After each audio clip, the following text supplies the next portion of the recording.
So at the start of the year, I made a specific video talking about 10 bold predictions I had for the Supercars Championship. And this video talks about how well I did with my predictions. Now, I think this was like a month before the Supercars Championship was starting up, so really had no good homework to work on aside from the previous season and my bold predictions. Now, if you're thinking I'm lying when it comes to these predictions and how I did, you can actually look back at this video and check my homework if you want to. And while you're over there watching that video, or if you're just watching this one, give a like and a subscribe. The support is very much appreciated for the off-season content. Anyway, let's look to see how well my predictions are. The prediction I had was that Cooper Murray would outperform Kai Allen for the Rookie of the Year title. Now, these were the only two rookies that were in the championship at the start of the year because Aaron Cameron came in after round one. I will admit I got this wrong, but I don't think I expected it to get this wrong. Cooper Murray got 18th in the points. Kai Allen got 4th. Yeah, I did a whole video about how he got into the final series, which will be probably up there with the other video, and honestly I didn't even expect Kai Allen to be in the finals. I was actually hoping that this Rookie of the Year battle was going to be close because I was still riding the late season Erebus train that was going at the end of 2024. Remember, Brody Kostecki got 2 wins. Jake LeBrock was actually performing half decently, so I thought that momentum that Cooper Murray took hold of was going to go towards 2025, but unfortunately it went the opposite way because Cooper Murray's start of the season, his first half basically, it could be described as shit. It wasn't until probably the bend when things started to pick up the pace of it and he managed to put Job Stewart in that car with him, and he nearly got into the final series. He was this close to winning the Enduro Cup, which would have got him a ticket to the final series, but that didn't happen. My second prediction was that I thought that we'd have one or more new race winners. Now, I was correct on that one. Granted, I think me and a lot of people had money on Thomas Randall being one of the new winners, but it was Ryan Wood, and it was also unexpectedly being Cameron Hill. Yeah, I didn't have him winning a race. I thought he would have just gotten more consistency because I think he finished 13th in 2024. Granted, he did finish there in 2025, but still, I got this prediction right. Prediction number 3, I thought Anton De Pasquale was going to outperform David Reynolds straight out of the box, and I was correct on this prediction, although I didn't expect to be this much correct on the prediction. Like I said, like with Cooper Murray, David Reynolds came out of the box very slowly. There was even talks of him losing his ride for 2026, but I think once the GM homologation money started coming in, Team 18's form started picking up and David Reynolds started getting some speed. The only problem with that is that Anton De Pasquale also started picking up some speed, and he was hunting and vying for podium positions towards the last 3 or 4 rounds of the championship. But for Anton De Pasquale, this momentum should go towards next year. David Reynolds already has a bit of a hot seat going into 2026 with rumours of Matt Payne taking his seat if GM just throws Matt Payne a shitload of money. But David Reynolds is hoping to get a few more podiums and maybe even a last win before he finishes up his career, which could happen at the end of 2026.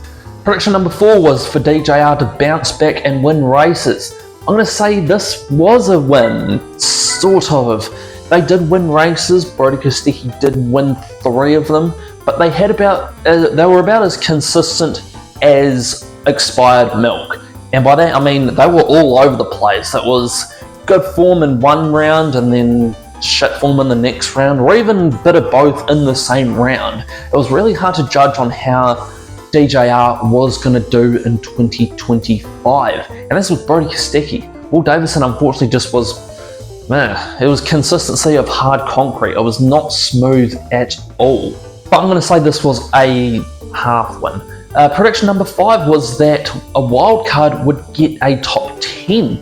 Now this was off the back of Cooper Murray's great runnings in the Super Cheap wildcard, so I thought Zach Bates would do the same. And I did have high hopes for the Matt Stone wildcard and also the Matt Charter wildcard that never happened. Like I said, this was a month before the season started, so we all expected the Matt Charter wildcard to come back, but they're even just selling that car now. So anyway, that's not the important part. The important part was, did a wildcard get a top 10 this year? Yes, just. He got the Lowndes Bates wildcard, got 10th at Mount Panorama, so they left it to the last minute to just squeeze into the top 10 in a really chaotic race. Number 6 was that I thought that 7 teams were going to get cars in the final series. Now, I just missed the boat on this prediction, so I'm going to say that I got this one wrong, but just. I'll say why. Triple Eight, they got 2 cars. They got they got Brown and Feeney, Wood and Mostert for Walkinshaw. Tickford had 2 cars, Penwright had 2 cars, and DJR and Team 18 had 1 each. If you do the math on that, that's 6 teams. Granted, I didn't expect Woody and Kai Allen to get into the top 10. You can see my predictions video up here. But 7 teams wasn't out of the question even during the season, because you had the likes of James Golding was sniffing around the top 10 bubble. You had the Matt Stone cars around there as well. Even Andre Heimgartner just missed out by corners at Bathurst getting into the final series. So I was just wrong on this prediction, but there'll just be a big fat X against that one regardless. Another prediction, which I forgot to put in the video, but I did write it down. One driver will get 7+ wins. Yeah, Brock Feeney threw this prediction and grabbed it and ran away with it. He got 14 wins in the season, and thankfully he did, because no one else really got even close to the 7-win mark.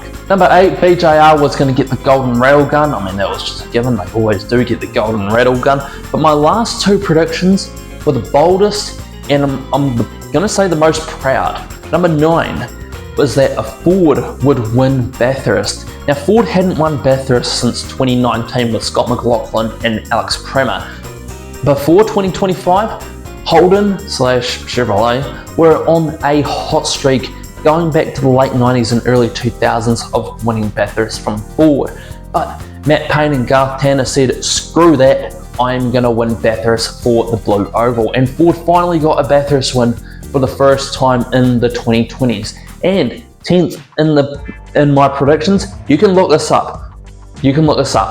I predicted that Chaz Mostert was gonna win the championship, and I even said it in the video because I looked back onto it earlier today. Using the advantage of this final series, I said, and what do you know? He did that. He used the advantage of the points reset to get closer to Brock Feeney and win the championship. I'm gonna give myself a pat on the back on that one, and I think I deserve more pats on the back for that, because honestly, who would have predicted Chaz Mostert winning the championship from the Red Bull guys? So I'm going to say that I got 7.5 out of 10. I'm going to say half a prediction for that DJR bouncing back one, because they did for not much of the season. But still, I'm going to say that that's a win, considering some of these predictions were quite out there. But what are your thoughts on bold predictions going into 2026? Leave your thoughts in the comments down below. I'll make that video going into January, so that gives me time to think of some going for the new season. And while you're here, you might as well give a like and a subscribe. It's somewhere on the screen. And check out these videos right beside me. This video is talking about my top 10 favourite liveries of the season, and the other one under it is talking about how I would personally fix the final series. And I will see you in the next video I upload, whatever that may be.